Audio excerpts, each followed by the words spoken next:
mechanical time consciousness cuts both ways for everyone who's at work and everyone who has any leisure. On the one hand, what it meant was that work was measured out in hours and minutes. You were paid by the amount of time you spent working, not by the size of the task. And that meant your relationship with your employer was absolutely mediated through clocks. Clock watching and clocking on started to become matters of fact for everyone who worked each day. On the other hand, what the clock did was to have a public place where everyone could look to see how long they were working. So from the 14th and 15th centuries onwards, you have lots of fights about being made to work for too many hours, and equally large numbers of fights if you were prevented from working sufficiently long to earn a living wage. The relationship between wage labor and the experience of work and the regular beating of the mechanical clock was an intimate, pervasive, and in the end, terrifying one.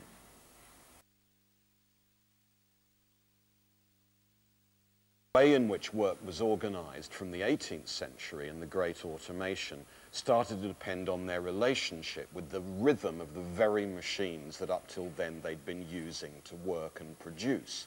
So that from the late 18th century onwards, the human component of a factory was seen as so many appendages to the great machines which dominated the factory. That meant that the rhythm of mechanical production started to govern the rhythm at which people were able to work and the rhythm at which they were forced to work.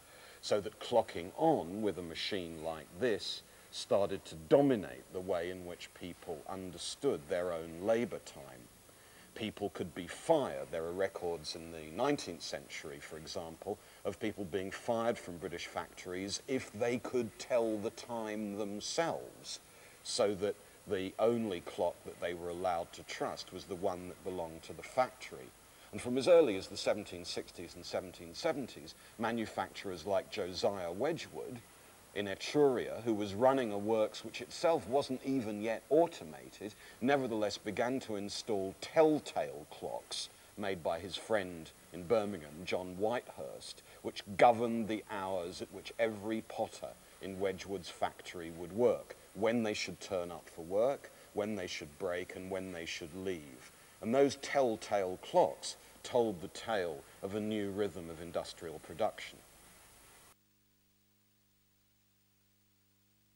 What you're seeing is a change from a world in which the amount you get paid depends on the tasks that you're performing, so that the rate at which you work depends on the rhythm of that task, whether it's cutting stone or building a ship or firing a gun. There are obviously many tasks which are extraordinarily hard to automate, but even those tasks where the rhythm depended on the intractable and complicated properties of the material that you were working were ineluctably brought within time regimes, so that already by the early 1800s, in fact, wages were paid by time rates, by the hour and by the minute. That meant, for example, that when you retired, you were often presented with a clock to symbolize the fact that loyal workers knew the value not only of their own time, but of their boss's time. And the symbol of the loyal trade unionist by the end of the 1800s was the gold chain watch on its fob that stood for that mixture of campaigning for workers' rights and playing the game by the employer's rules. In a similar way, the introduction of time and motion study is really pretty early in the Industrial Revolution. Already in the 1700s, you have spies sent into factories by bosses in order to work out the rate at which workers were working and to try and see if there were ways of making production processes more efficient. Overall, what you see is the slow but inexorable change from a process where people are compelled by external and often quite fierce regulation to work at the rate that the machines demand, to a kind of internal regulation in which the internal clock of every worker ticks in time with the rate at which the machines are running.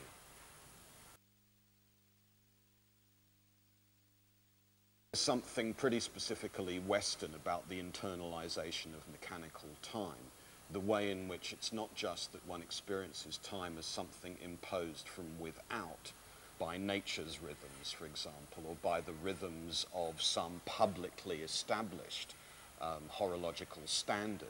What I think is happening in Western industrial society is that the whole sense of time gets increasingly internalized.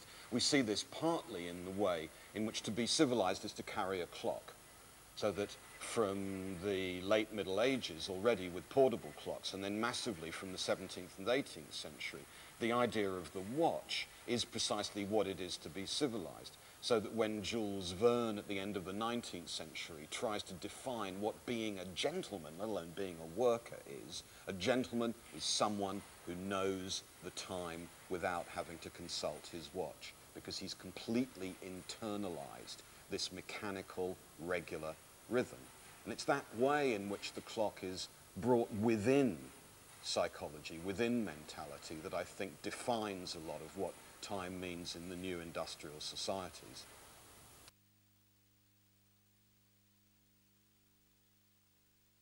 You have automatic institutions, factories, workshops, for example, where the most important thing is getting the machines up and running, and then production can start.